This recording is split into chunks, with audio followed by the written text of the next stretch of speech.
The sun was already beginning to set by the time the 29-year-old hiker arrived at the top of the mountain. There she saw the white observation tower faintly glowing in the twilight. It was a strange building, one that looked more like a lighthouse than a welcoming place for tourists. While she knew it was late, and thus the walk down the mountain would be difficult, she could not resist the urge to quickly climb the tower and see the view before hurrying back. She began to ascend the old concrete spiral staircase, which was dimly lit by 7 small windows. Halfway up, she suddenly felt a chill and sensed that she was being watched.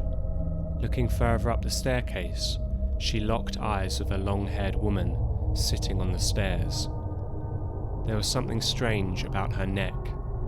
It was crushed and bent at a disturbing angle. The hiker stared in disbelief as, without warning, the woman stood up and threw herself down the stairs, writhing in agony.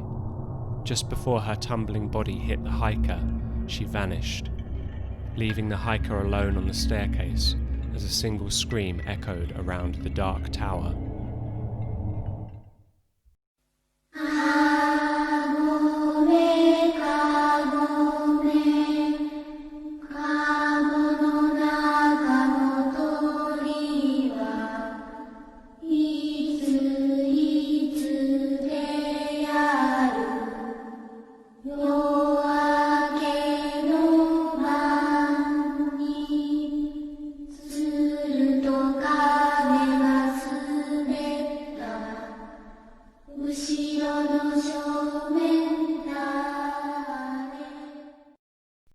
Takadate Mountain rises 273 meters high in Yamagata Prefecture.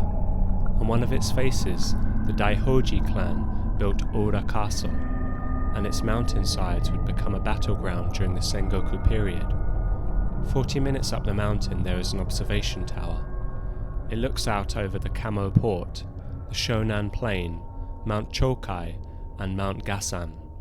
According to local rumours, it is a popular place to commit suicide. This explains the appearance of the young woman with the broken neck. In the toilet, the hanging body of a man has also been seen. Male spirits have also been witnessed endlessly climbing the spiral staircase.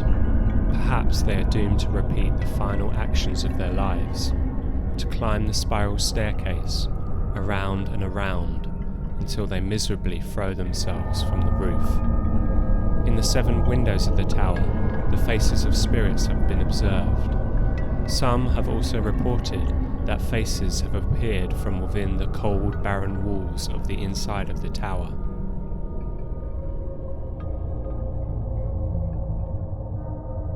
In the West, we tend to assume that spirits gather at graveyards. This is the case in Japan too, but the idea of spirits gathering at mountains is also prevalent. To understand why spirits might gather at a mountain, it might be worth looking at the significance of mountains in Japanese culture.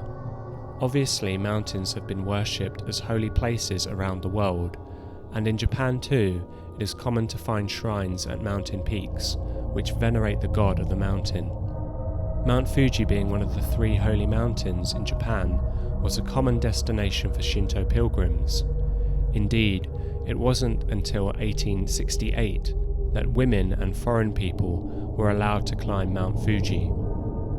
However, before Buddhism came to Japan, mountains were places to worship from afar rather than climb. According to the Shinto religion, at over 80,000 sites in Japan, a god has appeared and taken residence.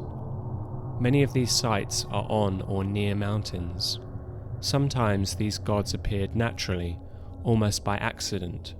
At other times, they chose to appear, or they were summoned by the use of specific rituals. The object through which a god made contact with the earth is usually a stone, tree, or pillar. This is why many stones and trees in Shinto shrines are encircled with protective shimenawa ropes. In the Shinto religion, mountains can roughly be divided into 3 categories. First, mountains with Mikumari Kami, or water-distributing gods, who who are worshipped for their ability to provide water for agriculture. Second, mountains with a honden, or a main shrine, a place where gods can be contacted. Third, mountains that serve as a link to the realm of the dead, the other world. The realm of the dead has many names: Tokuyo no Kuni, the distant country; Ne no Kuni, the land of the roots, or the land of the underground springs; Yomi no Kuni, where the kanji for yellow is understood through the Chinese meaning of underground. Each of these names gives us a different nuance or impression of that other world. The distant country being a fabled land far across the sea, the land of the roots is described as a place where sins are washed away to and evil spirits originate. The land of the underground springs resembles Hades, an underworld through which spirits must pass. It is a more gloomy, polluted version of our world, although once one has eaten its food, it is impossible to return. The concept of linking mountains to death might have come from the ancient kofun, or burial mounds. These were constructed in the 3rd and 6th century, the largest and most famous being Daisen Kofun in Osaka Prefecture. After the bodies are placed in the kofun, they undergo purification and become gods themselves. They have the power to assist the living, and so their help must be requested through rituals before important events like the planting of crops. At other volcanic mountains, the gods were feared for their ability to control fire. The mountains were thus sacred places where humans should fear to tread. Rather than climb the mountains, offerings were made to them in an attempt to appease and gain the gods' favour. To signify the entrance to this other world, many torii gates can be found at the foot of mountains. When Buddhism arrived in Japan, the concept of mountains as a transcendent, meditative space became more widespread. The hard physical effort of climbing a mountain became a way of worshipping and bowing to Buddha. By climbing the mountain, one would pass from the human world into the supernatural, and on your return, you may be able to bring back sacred blessings. In the Shozan Engi, a 12th century Buddhist text, it is written, "Those who tread those spaces and cross these rivers must think that each drop of water, each tree of these mountains is a drug of immortality. Mountains, rivers, trees, and plants are the true body of the Buddha." However, there are many creatures in Japanese mythology that reside on mountains. For example, the Oni, the Kamaitachi, the Omukade, the Waira, the Yobuko, the Yamauba, the Yamabiko, the Yamawaro, and most notably the Tengu.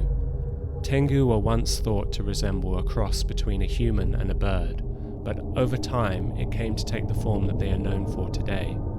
They protect and guard the forests and mountains all over Japan. It was said that the Tengu would nest in the mountains of Yamagata Prefecture in areas of a great amount of sand and moss. According to legend, families who struggled to feed their elderly parents may have abandoned them to die on mountains. This practice, known as ubasute, appears in some Buddhist legends. In one story, after the harvest had failed, the son was forced to carry his elderly mother up a mountain. Along the way, she reached up and broke twigs off the trees and scattered them. The son, confused, cried, feeling that his mother had finally gone senile. Near the peak, he said goodbye to his mother, but she merely smiled as if she understood what he had to do. In the darkness, the son struggled to find his way back down, until he realized with a shock that his mother had been marking their trail with the broken twigs all along. The ghosts at the tower are described as bakure, ghosts chained to a particular place. If this is true, then there must be a significance to the manner in which they died. If the woman with the crushed neck died from falling down the staircase, as the legends seem to suggest, the fact that she constantly reappears suggests that she died with resentment in her heart. Was she pushed down the stairs, or did she throw herself? As with most ghosts, until her identity is confirmed, we cannot get any closer to understanding why she manifests. Due to Buddhist and Shinto views about the connectedness of all things, perhaps those who took their own lives there were subconsciously hoping to become one with the mountain, in the same way that those who die in Aokigahara wish to be swallowed by the sea of trees. However, there is clearly a tendency among Westerners such as myself to attribute deeper meaning to Japanese culture than to my own. Things such as kanji and religious practices still provoke a strong sense of mysticism in many outside of Japan. To most regular Japanese people, kanji is simply just a part of their language, and old religious texts have little impact on their modern lives. Therefore, if the rumours of suicides at the tower are true, then most likely these people were simply just seeking a quiet place to die, a place away from the city where their death would cause as little inconvenience for others as possible.